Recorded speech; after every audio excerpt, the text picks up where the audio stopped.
Well, many people think of politics or the president when they think of Washington, D.C. RT correspondent Lauren Lister joins us now from the streets of D.C. with a little bit of a different take on what happens out there on the Capitol. Hi, Christine. Yeah, here in Washington, D.C., during the day, it's a buzz with people doing their business.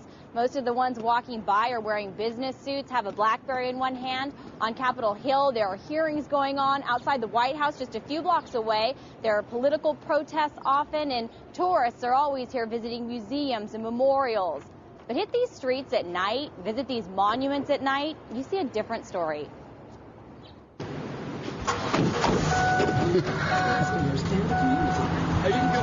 Gearing up for a nightly patrol of the United States Capitol. But no one's getting arrested tonight. The Great Patrol has a different goal. Feeding the homeless, on a different stop downtown.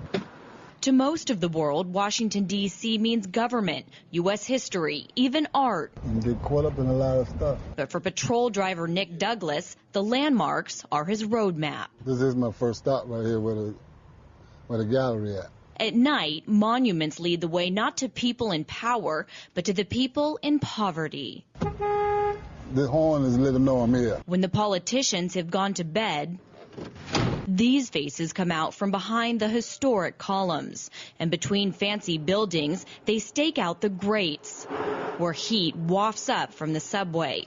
Each has their own story. I took my bags and came down to International Square and kind of met some people that kind of showed me the ropes out here and that kind of thing, and I survived.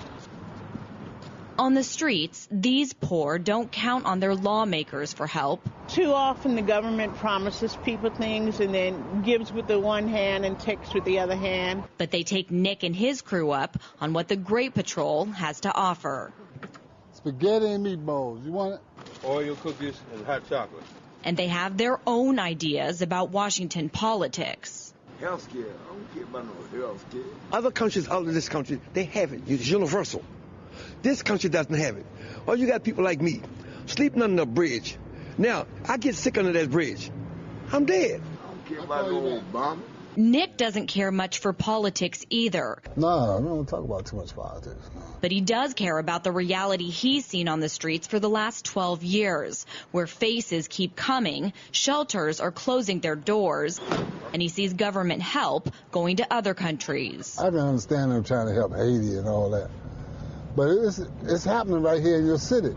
So why are you not trying to help the people here in your city? By day, these streets in Washington, D.C. are filled with power brokers, professionals working in the nation's capital. But by night, a different crowd fills the streets. This is where the homeless bed down. And at night, this becomes their turf. And the city changed at night. The interesting thing about D.C. is you have this vast richness and well-to-do, but you also have this poverty. And you see that here, where regulars flock to this spot for overhead shelter and abide by the rules of the street, down after 9 p.m., out by 5 a.m. And they have their own unique relationship with the D.C. elite. Yeah, the night belongs to us. The day belongs to them, the night belongs to us. And in the U.S. Capitol, where people clamor for power, that ain't bad.